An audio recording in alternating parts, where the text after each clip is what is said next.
What is up, guys, and welcome to another video review. And today we're going to be taking a look at the Transformers masterpiece, MP-47, Hound.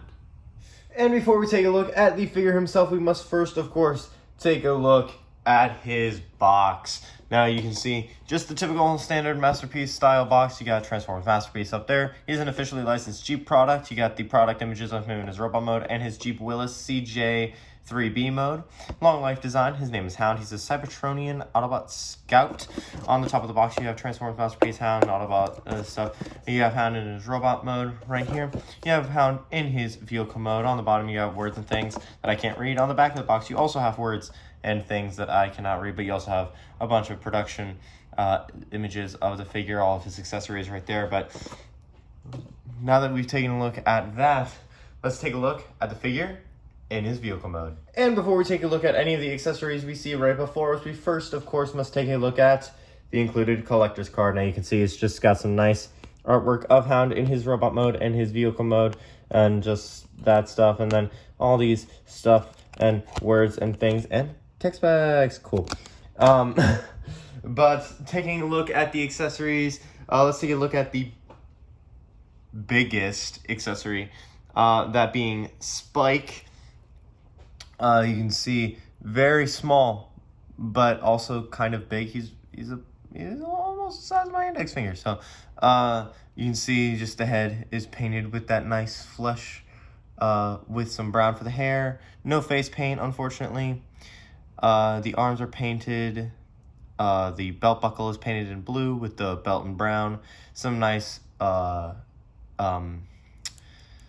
gloss. I don't know why I couldn't remember the word. Gloss navy for the boot, or for the jeans, and then the gloss yellow for the boots. He is articulated. He has a ball joint at the head, but it does not. Oh, it can go all the way around. It just doesn't like to do it a lot that often. A little bit of wiggle waggle. No up and down. The arms can go all the way around, can go out that far and in that far.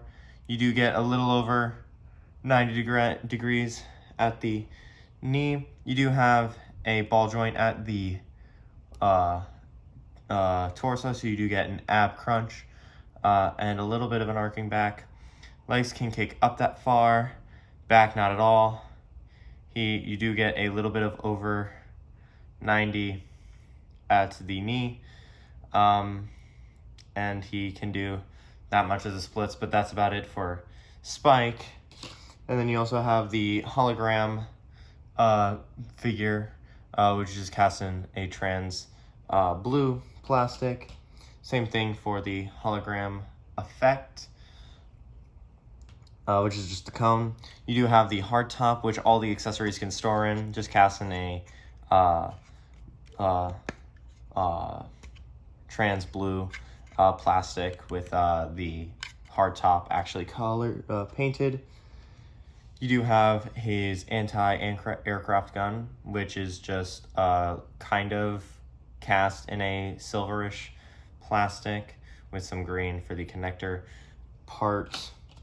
The gun is the same pearlescent kind of silver plastic. It does separate just like that, but you have that. You do have the gas can for the vehicle mode, which is just cast in the green plastic. You do have a separate tire for the vehicle mode as well, which can just fold.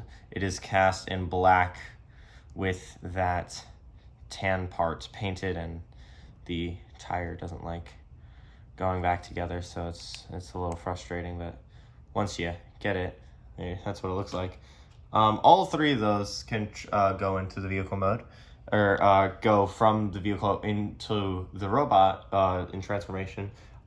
You do have the key to Ravage's cage from More Than Meets the Eye Part 3? You do have two of the side view mirror replacements. You do have a smiling Hound face. He is equipped with his normal face right now. And you also have the angry Hound face. So that's about it for accessories. So let's get this guy out here and see what he's all about. And here we have Hound in his vehicle mode. But before we take a look at any of the details, we must first attach all of these if the gas can doesn't fly away. Now for the gas can, you're just gonna put it into this port right in the back. There's a little tab, and that'll just slot in if you get it all lined up like so. And then the tire will just connect with this slot to that tab, and then there you go. There you have the back all done. And then the anti-aircraft gun, you will tab it in through here onto that peg in the back of the bed, and there you have him fully equipped in his vehicle mode. So let's actually take a closer look at the vehicle mode right here. I actually thought for the longest time that this was the same Jeep from White Christmas. It's not. I'm an idiot. Don't listen to me. But as you can see, for details, you do have the gunmetal for the headlights with some, I want to say it's like the same color, like tan green around them. You have the yellow star for the left side, the Autobot logo for the right. The grille is painted in black.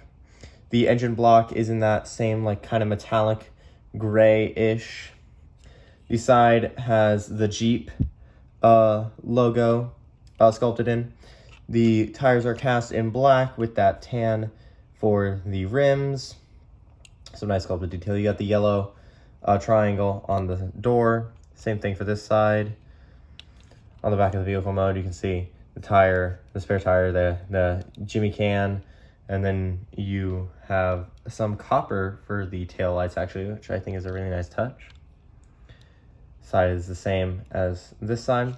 On the top, you have the Autobot logo on the hood. The windshield is painted in, or is cast in translucent blue.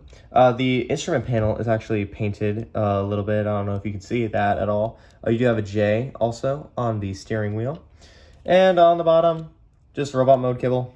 No head. That's really cool. You can open the hood and to see the arms, but that's as much as it opens.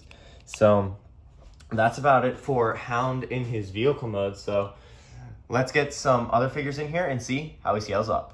And just moving the Autobot Cybertronian Scout off to the side, here we have him next to my next movie masterpiece review, the MP-04 Optimus Prime. And here we have him next to my next masterpiece review, the Magic Square MS-02 Light of Peace, also known as Optimus Prime. And of course, getting Hound back into the center of the frame. Let's get him from looking like this to looking like this. And, he's iffy. But before we take a look at anything that's super iffy about him, let's take a look at the details of this guy. And you can see that head sculpt is painted very nicely with some blue for those eyes and then some tan for the white. He does have the visor that you can just flip out. Unfortunately, right now, I do not have... See, there's one of the problems I have on them already, which I cannot just flip out because I don't have nails. But the visor for his oxygen, which was seen in More Than Meets the Eye Part 1, or 2. I almost said 1. There's another problem I have with this guy. Oof, this guy is problem city. No, I'm kidding. He's not that bad.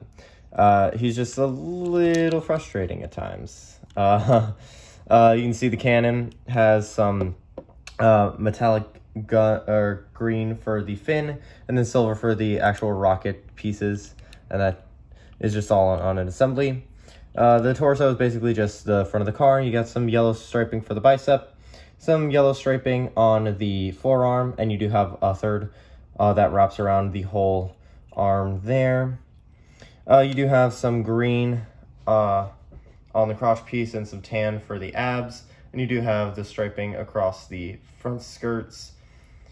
You do have black on the feet for the toes. And then you have the little faux tire on the back. Then you have just the robot mode junk on the back. But as for articulation, his head is on a ball joint. He does do all the things. He can go up that far and down that far. You get some side to side. The shoulders are on kind of a butterfly joint. Can go out that far and in that far.